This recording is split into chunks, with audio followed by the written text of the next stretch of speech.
Now let's do the math on some of this because we're talking about leads. We're talking about okay, you want to do the force multiplication. All right, what do? You got to have leads. If you currently get 10 new leads in your email sequence each month, or if you make 10 face-to-face leads each month, just at a networking event or lunches that you're having like with group meetings and things, not just meeting everybody one to one to one to one. I mean, you do need to do some one-to-one stuff, but I mean, I think that's more kind of a different lane. All right, think about what would happen if you double that number, if you got more leads, or if you up the conversion from that. Okay, so if you look at the data and we talk about how to do that in the building a business plan training, if you look at the data, it will help you build and grow off those leads. All right, let's move from leads to low-hanging fruit. I really think that someone shifts from a lead to low-hanging fruit when they become a customer. And I would even say most likely making a low ticket purchase. Okay, so you have all of these opt-ins, and then you have all of these low ticket items. You've got mini courses, or one mini course. You've got an audio book. You've got an ebook that people can purchase and download. You have worksheets, or you have maybe even assessment that you charge for. You have your book, your paperback, a free plus shipping offer, or just the book, buy it at retail. This is, before they go deeper, this is low hanging fruit. They have already said yes. They are no longer a lead. If they are opted in or they've connected with you in some way and you've exchanged contact information, I really think that's a lead. A lead is not someone officially categorized in my mind as a lead until they are somewhere at the top of your funnel, meaning you have their contact info. Now, they're not in the funnel until they make a purchase. We talked about that very clearly in the design your ecosystem, architect your funnel training. But at the point they make a purchase, I think you can go, okay, they're now, it's low hanging fruit. Um, Again, they shift from low lead to low hanging fruit when they become a customer. That means they make a purchase. So let's do some math here. If 1/5 of your leads currently buy at some level, so 1/5 of the people that you're interacting with, or if it's 1/10, whatever it is, or it's 1/20th, whatever it is, if 1/5, we're just kind of doing buy at some level, what would your finances look like? What would the revenue do? And what would be the force multiplication if 2/5 bought something? And the idea here is small movements here from lead to low hanging fruit. It's going to create a major impact. So make just some mental notes and consider what would make more people, just a few more, not tons more. What would make more people buy? Would it be a brochure? I don't know. It depends on your industry. Would it be having a business card? Okay, that seems to be, an impact for me. Would it be a different price point? Would it be, oddly enough, if you drop the price, maybe, would it be, are you priced too low so that some people don't take you seriously and they might if you raise the price? What about having testimonials on your site? Going back to people that have done business with you before or people that have interacted with you before, that you've served before, and you could just get that out there. Okay, what would make just a few more? How do you move the needle? Okay, and this could, again, be something that you just kind of mathematically work on. Go back to the module on building out a business plan and just kind of run a few numbers. Now, the pro tip here is the goal in the first two steps right here. It's to increase the number of leads who take action and make a purchase, as well as the number of low ticket purchasers who take another step. And all of this is going to be easier if you map out your ecosystem. So again, there is training on this, how to design your ecosystem. I think we call it architecting your funnel. This is what the funnel looks like. So people out here, once they opt in, we might want to just say like right there, let me just pull some text over here from another place and say, at this point, they are a lead. They are a lead when they get to this point outside of your funnel. Now, in other training, we say they're not really in the funnel until they've made a purchase. So don't, qualify them or quantify them as something that they're not. They are a lead. Okay. At this point, when they make a purchase, I think you could say, okay, that is just looking at the slide right there. That is low hanging fruit. Okay. They're in there. They bought something. They've made a purchase. So just to be clear, and so again, on these first two steps, leads and low hanging fruit, what would happen if we could move some of these leads just to make a purchase, just to buy the book, just to buy the ebook? And then what would happen if some of this low hanging fruit, we could just move these to like a little bit deeper, or to look at it from overhead. Um, Again, outside, lead. Yeah, and again, I've told you, like from the side, it looks like a cone. It looks like a funnel. It looks like a tornado moving people deeper. From the top, just from overhead, kind of say, okay, it is a bullseye. We're trying to get people that need to be to the center of that, to where they're really doing the one-to-one coaching, their one-to-one consulting. The low-hanging fruit here is on the outside of the bullseye, really kind of on the edge there. So what we're trying to do is just, what if everybody just moved in 1 degree closer? What would that look like? And how would that change your business model? Um, Again, another look at the product ladder. At the top of the product ladder, so this is kind of upside down from the funnel. At the top, you have higher ticket items, and that's deeper in the funnel. So there are fewer people that you serve at a higher level. At the bottom of the product ladder, you have lower ticket items. It's higher in the funnel. So you're serving the most people at a very surface level. So the leads are not even on that ladder yet. The low hanging fruit is at the bottom of that ladder. What if we could just get people up, just a little bit higher on the ladder? Most people aren't going to immediately jump the entire ladder. You're going to have a few people from time to time to do that. But most people, they'll kind of skip a rung or two at a time and climb up. What if we just had a way to encourage them moving forward? And that really leads us to kind of the final area that we're going to look at here, which is the long-term capacity here. So long-term, we're really thinking about, if you have a strategy to lead people all the way through your ecosystem, all the way up that value ladder. If they can start at the bottom here as a lead, step on that ladder, low hanging fruit, go step, step, step, step, all the way up. Is there a strategy to do that? Is there a strategy to move people, now looking at the bullseye, from the outside low ticket offers, deeper to the core? Is there a strategy in place that you have to move people from, opt-ins, looking at the funnel, opt-in, to move to the low ticket item, deeper in the funnel, all the way down? If you have a strategy to lead people all the way through your ecosystem, many of those people will take the journey with you. Now, not all of them, but many of them will. In fact, there is an industry stat that says this: 10% of your current clients will pay you 10 times what they currently pay you if you show them the value for that next offer. And it's often easier to convert existing clients and keep them than it is to find new clients. So what I'm saying is, some of your best leads are the people that you nurture and serve at a higher level long term, as long as you have a plan to serve them at that higher level. What does this stat mean? 10% will pay 10 times what they currently pay. Here's what it means.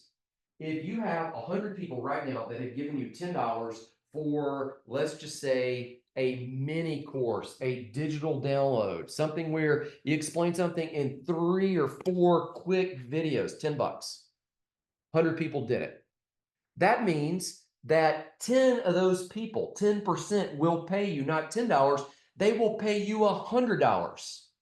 They will pay you $100 for a more robust course that walks them through at a deeper level, if you can show them the value. And that means, out of those 10 people, one person will give you $1,000 for some one-to-one coaching if you can show them how that will serve them and impact their business, their organization, their life, their whatever it is, their goal, whatever it is, the problem that you solve, the potential that you're leading them down to through a path with progress points, avoiding the pits and pitfalls along the way, they will pay you more to do that. So what am I saying? I'm saying if you got that low ticket offer in place where we've talked about, okay, we're moving the leads. We're talking about the leads, first of all, and we're taking the leads and we're moving them to low hanging fruit. So we're taking those leads and getting them to look on the screen, low hanging fruit, $10 offer or $20, whatever low ticket is. Your low ticket might be $100, whatever it is. You're moving the leads to the low hanging fruit. And then that low hanging fruit, long term, some of them will pay you, 10% will pay you 10 times what they're currently paying you if you show them the value. 10% of those people will pay you 10 times what they're currently paying if you show them the value. You need to have a system in place that leads people all the way up this value ladder, and they'll take that journey.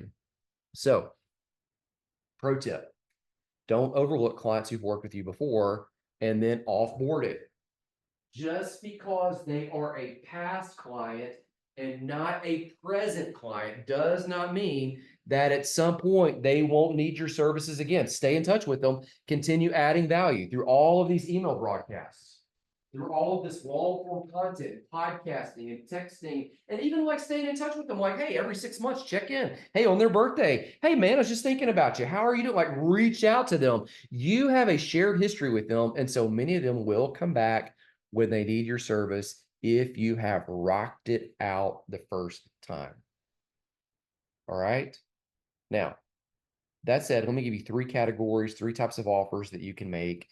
And my suggestion would be you really consider making them all on some level. And if you make them, remember, if people don't know that you can do it, then they're not going to sign up for it. But if they do know that you can do it, then they may very well take action with you. So here are the 3 categories, and you will see these, just so you know, posted all over the Amplify site. This is kind of how we do it. And we just say it this clearly because I want everything to be clear and concise, not cute, not clever.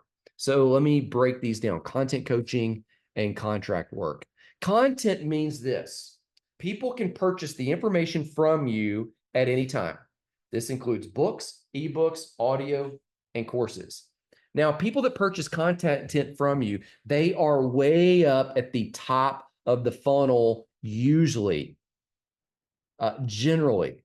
Now, that might go deeper, but at the top of the funnel, there is very little interaction with you. There are lots of people. They're not paying you a whole lot of money. That is content. I think in order to do this, you need a series of sales pages that are very clear. You need email sequences.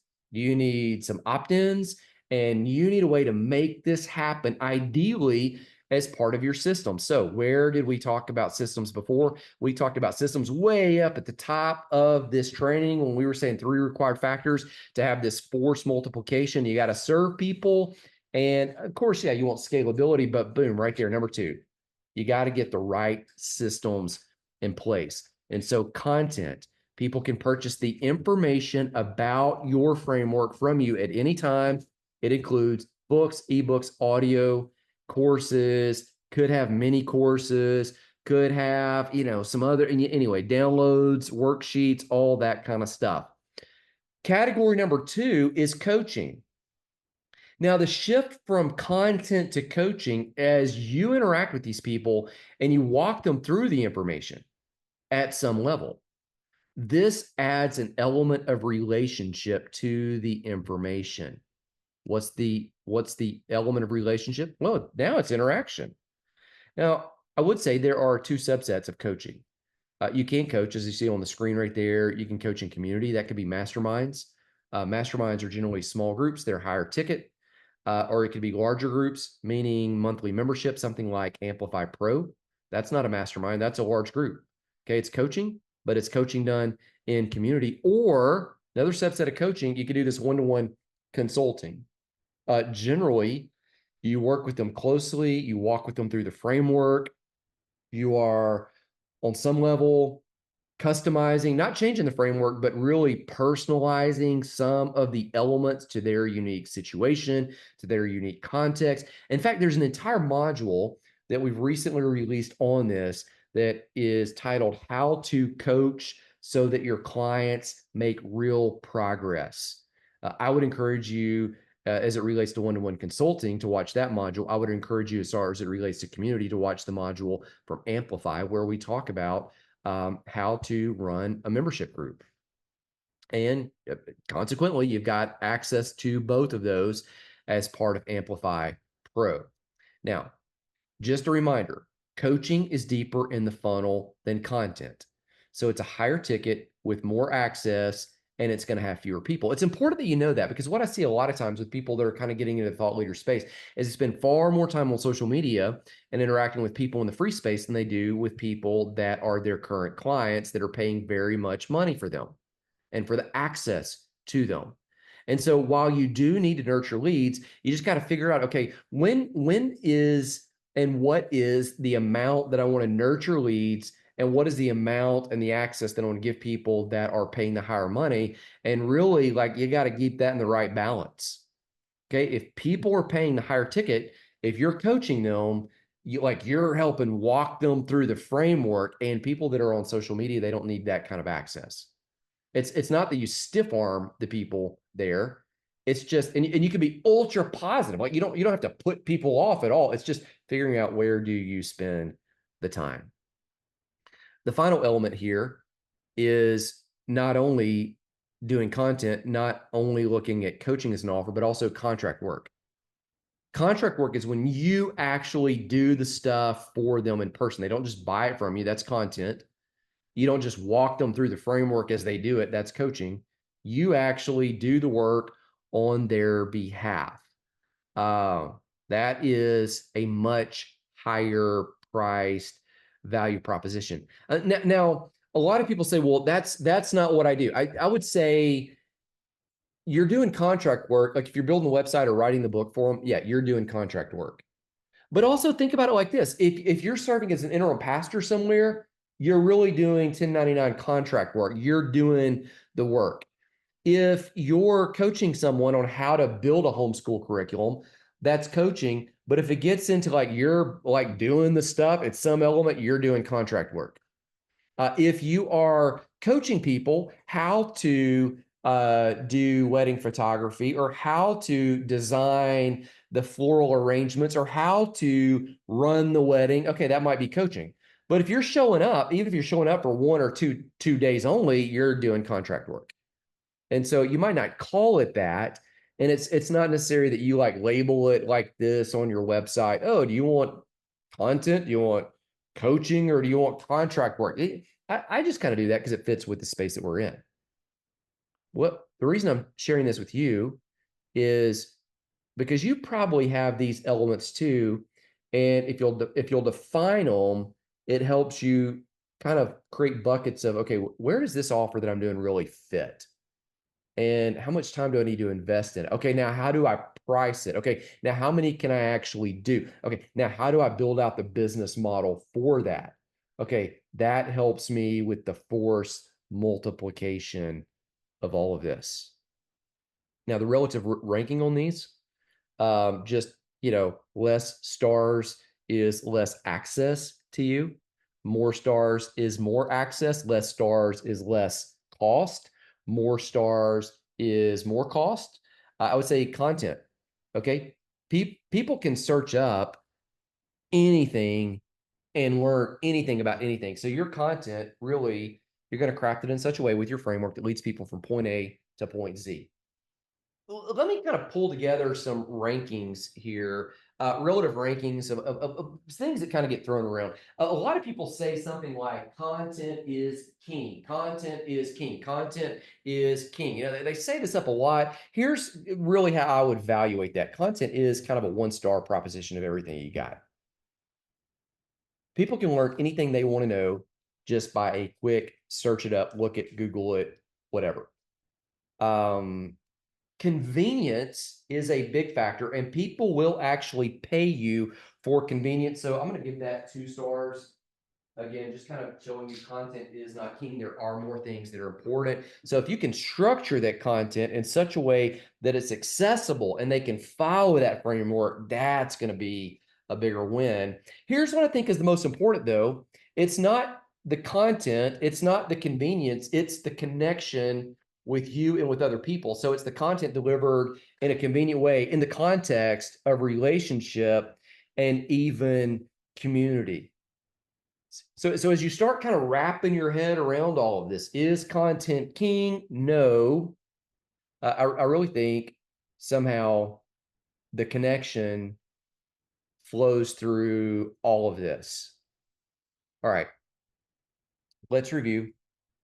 Let's walk through what we just learned about growing your business, about the force multipliers. Let's just say about growing your business with the force multipliers. All right, here they are. There are 3 required factors if you're going to grow this thing. Number 1, you got to serve people. Number 2, you need systems. Number 3, it's got to be scalable. You got to have systems that will enable you to serve person number 1,000 or 10,000 at the same level that you serve person number 1. There are 3 places to begin. Start with all 3. Look at leads. How do you grow and develop more leads? And then how do you move those leads to be low-hanging fruit? So they purchase something that's a low-ticket item. And then how do you move the low-ticket item person to something that is longer term? You develop a strategy step by step by step that works people through that. As you do, there are 3 categories of offers that you can create, and I suggest that you create all 3 of them. In fact, you probably already do all 3 of them. You just haven't thought of them in these buckets. We just happen to call them these categories on the Amplify site, but I think most people tend to have them. Number 1's content. People are just buying information. That's it. Now, remember, content is not king. Content is important, but what people really want is convenient content, and they want connection and interaction. So foster that and move people towards coaching. You can do coaching in a group. You can do coaching, large group, small group, one-to-one. Okay, it's going to get more expensive the more one-to-one access they have with you and the smaller that group gets. And then you can move into this contract work where it's not just, info. It's not just interaction. It is, I will implement and do this thing for you. Okay, you see it? I think you got it. For further study, here's where you need to go. Go watch the module, How to Architect Your Funnel. It will empower you to do all of this. I would say also go watch the module on how to increase your revenue. That is one of them where we're talking about how to build the business plan. And this is kind of that part 2 of how to increase it, tips to increase the revenue after you got the business plan built. And then I would also say, I'm going to add this on in real time, how to build a sales machine that sells on autopilot. That is going to help you develop the systems. All of these are available in Amplify Pro. And then finally, I referenced this one earlier, how to grow your online presence. There are 4 pillars to that. It is a 4-step process that you do, rinse, repeat, and just keep on. All right, comments, questions, reach out. I'll see you soon.